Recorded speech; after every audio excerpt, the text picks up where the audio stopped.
আসসালামু আলাইকুম ওয়ারাহমাতুল্লাহ। পৃথিবীর ইতিহাসের গতিপথ পাল্টে দেওয়া এক জাতির গল্প এটি।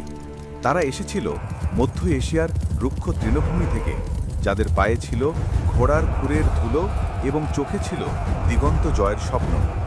এই যাযাবর গোষ্ঠীটির নাম ছিল ওঘুজ তুর্কি। তাদের কোনো প্রাসাদ বা রাজকীয় শহর ছিল না, বরং জীবন ছিল খোলা আকাশের নিচে, তাঁবু আর পশুপালনের মধ্য দিয়ে। তবে আজ আমরা যে সিরিজটি শুরু করছি তার পিছনে রয়েছে আমাদের এক বিশেষ অনুপ্রেরণা। আমাদের অত্যন্ত নিয়মিত এবং উৎসাহী দর্শক মাহবুবুর রহমান বিন ওসামা ভাইয়ের প্রবল আগ্রহ এবং বারবার অনুরোধের কারণেই আমরা সিদ্ধান্ত নিয়েছি ইসলামের সামরিক ইতিহাসের এই গৌরবোজ্জ্বল অধ্যায় সেলজুক সাম্রাজ্যের উত্থান নিয়ে কাজ শুরু করার। আপনার আগ্রহের জন্য অসংখ্য ধন্যবাদ ভাই। তাদের মূল বাসস্থান ছিল সির দরিয়া নদীর তীরবর্তী অঞ্চল ও আরল সাগরের উত্তর দিকে। এই স্থানটি ঐতিহাসিকভাবে ট্রান্সঅক্সিয়ানা নামে পরিচিত ছিল এবং বর্তমানে এটি প্রধানত কাজাখিস্তান ও উজবেকিস্তানের অংশ। এখানেই হাজার বছর ধরে তারা পশুপালন, শিকার এবং গোত্রভিত্তিক জীবনযাপন করত। ইসলামের আগমনের আগে তাদের ধর্ম ছিল মূলত শামানিজম এবং প্রকৃতি পূজা। তারা পূর্বপুরুষের আত্মা, আকাশ এবং বিভিন্ন আত্মাকে বিশ্বাস করত।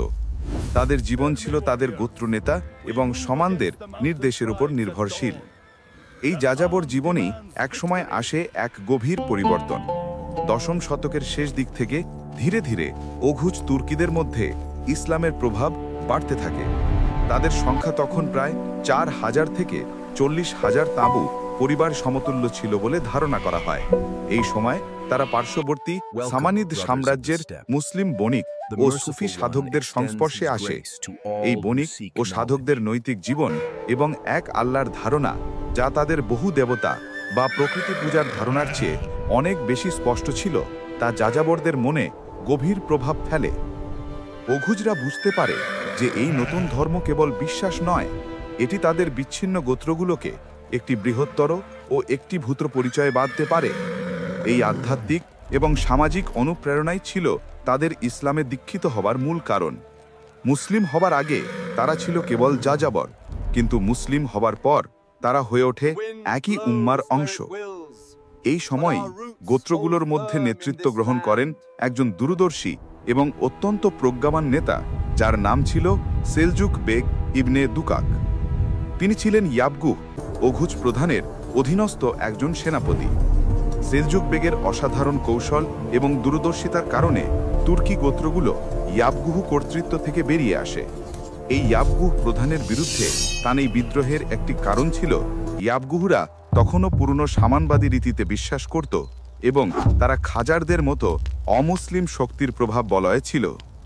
সেলজুক বেগ এই ইয়াবগুহুর আনুগত্য ত্যাগ করে মুসলিমদের সীমান্তবর্তী এলাকা জান্দে এসে বসতি স্থাপন করেন। এই কৌশলগত পদক্ষেপ তাকে শুধু সামরিক সমর্থনই নয়, বরং ধর্মীয় বৈধতাও এনে দেয়। সেলজুক বেগের নামেই এই দল পরবর্তীতে পরিচিত হয় সেলজুক নামে। এই সময়ই সেলজুকরা নিজেদের প্রতিবেশী শক্তি, বিশেষ করে কারাকিনিরদের সাথে ছোটখাটো সংঘর্ষে জড়িয়ে পড়তে শুরু করে। তবে সেলজুকদের লক্ষ্য ছিল কেবল ক্ষমতা বা ভূমি জয় করা নয়, বরং আব্বাসীয় খিলাফতের সুন্নি ধারাকে রক্ষা করা। তাদের এই ধর্মীয় এবং রাজনৈতিক অবস্থানই তাদের মধ্যপ্রাচ্যে ব্যাপক সমর্থন এনে দেয়।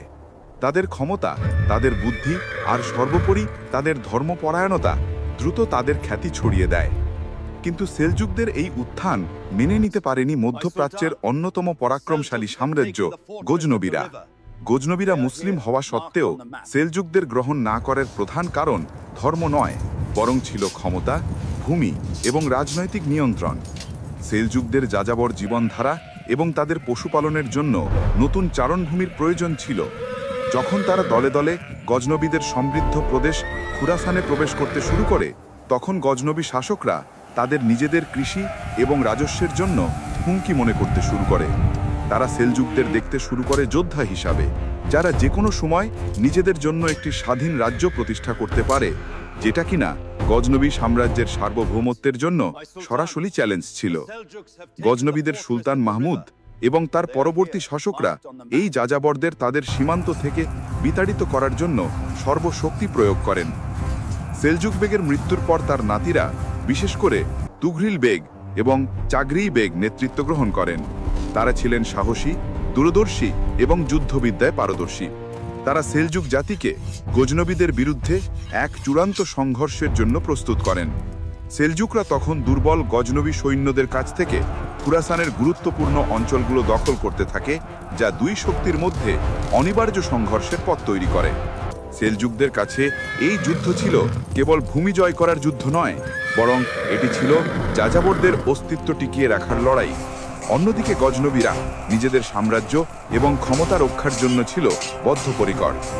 তুঘরিল বেগকে হয় মেনে নিতে হবে গজনবীদের শাসন, নয়তো লড়তে হবে অস্তিত্বের জন্য। পরের পর্বে আমরা দেখব কিভাবে তুঘরিল বেগের সামান্য যাযাবর বাহিনী ইতিহাসের গতিপথ পাল্টে দেয় দ্বন্দ্বনাগনের মহাযুদ্ধে। সেই যুদ্ধ কেবল একটি বিজয়ের গল্প ছিল না, তা ছিল এক যাযাবর জাতির সাম্রাজ্যে পরিণত হবার প্রথম পদক্ষেপ। আমাদের এই ঐতিহাসিক সফর যদি আপনার ভালো লেগে থাকে, তাহলে অবশ্যই চ্যানেলটি সাবস্ক্রাইব করুন এবং পরবর্তী রোমাঞ্চকর পর্বের জন্য প্রস্তুত থাকুন। ধন্যবাদ। আল্লাহ হাফেজ।